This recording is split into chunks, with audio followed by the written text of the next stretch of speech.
Well, hello again. This is the Preakness version of Spinning Out of the Turn. First, though, let's look back at the Kentucky Derby for just a couple minutes. A very exciting race despite the rain. Horse people never like to have it rain, but there's nothing we can do about it. But just looking at a couple of the also-rans in the Derby, Mendelssohn was the big question horse before the race. And he certainly had a horrible trip. He did come in last. A lot of people criticize him for that. But breaking out of stall 14, the last stall in the main starting gate, as expected, he moved to the right, to his right, because there was no horse there when they first broke.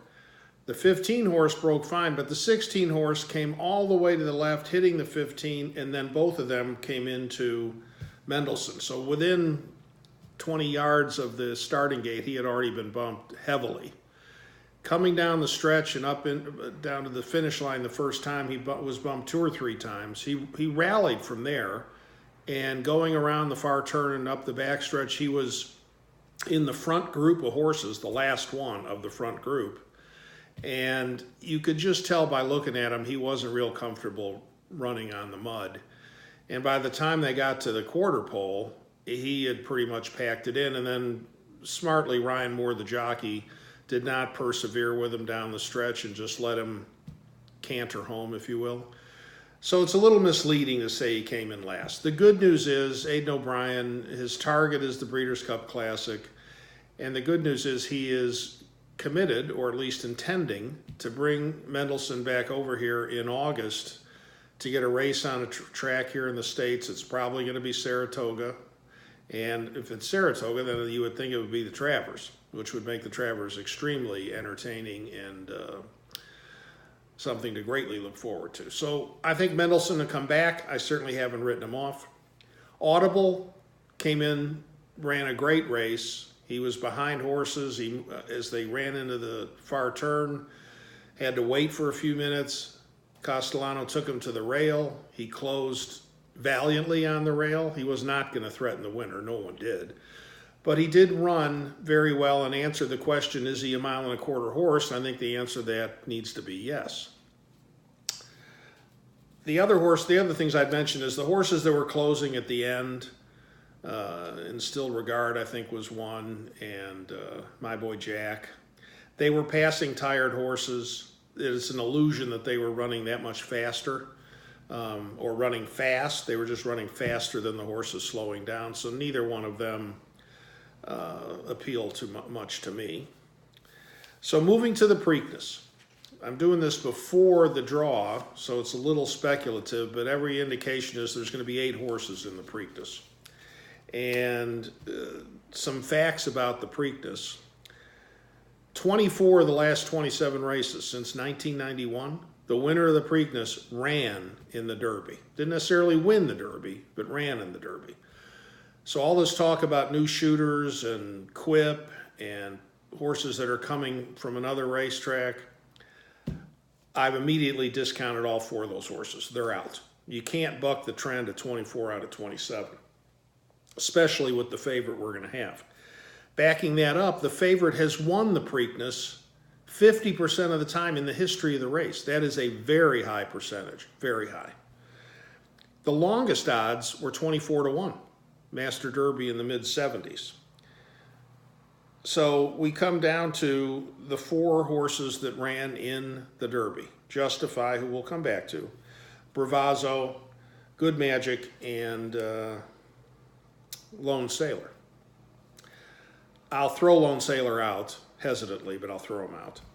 Good Magic ran a wonderful race in the Derby. He just wasn't going to beat Justify.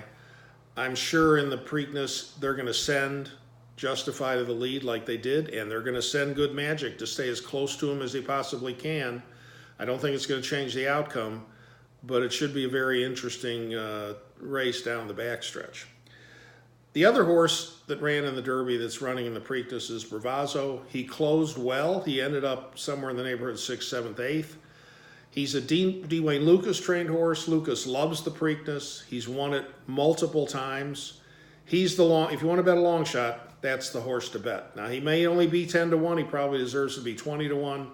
but I'm going to put a few dollars on him to win simply because of Lucas. I don't expect him to win. Just a little background again on Pimlico before we talk about Justify.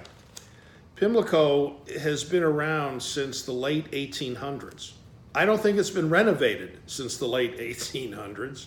It's in the city of Baltimore, just north of downtown. It's landlocked. There's neighborhoods all around it. I was there in 1978 to see Seattle Slew win his Preakness on the way to his Triple Crown. It's not a very comfortable track. It's not a very big track. It's now owned by Frank Stronach, and in all likelihood, you're looking at the second to last Preakness ever run at Pimlico. They'll run next year contractually, but after that, there's rumors that he's going to take the race to his other track in Maryland, Laurel Racetrack. So a little bit of background on the Preakness and on Pimlico itself. So the big story was Justify. He certainly lived up to his billing. Now, some people complain about the finishing time being so slow, which it certainly was, but you need to look a little further. And the commentators on TV were all talking about how blistering the pace was, how fast it was. Well, here's how fast it was. The first quarter mile was the third or fourth fastest quarter mile in Derby history. And I say third or fourth because it used to be measured in fifths of a second. Now it's in hundredths, so that you can't hardly equate them. But the third or fourth fastest, and I can guarantee you the other horses that were in the top 3 or 4 fast quarter miles, they were not there at the finish, unlike Justify. It was about the 8th or 9th fastest half mile. Again, the other horses that were faster than him for a half mile, they weren't there at the end either.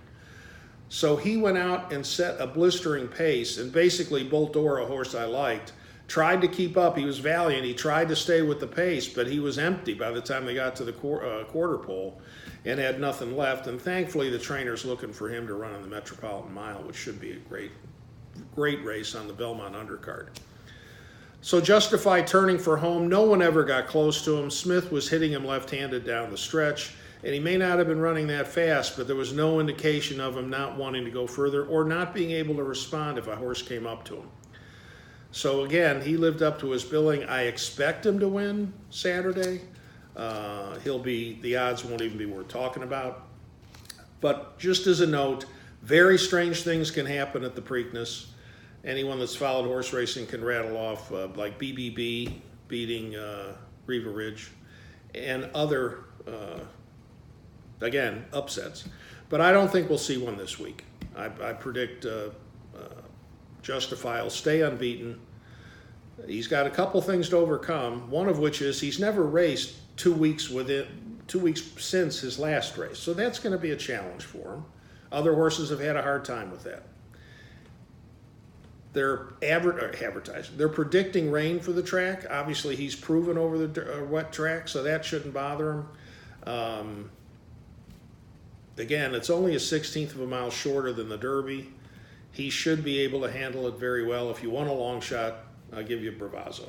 Good luck.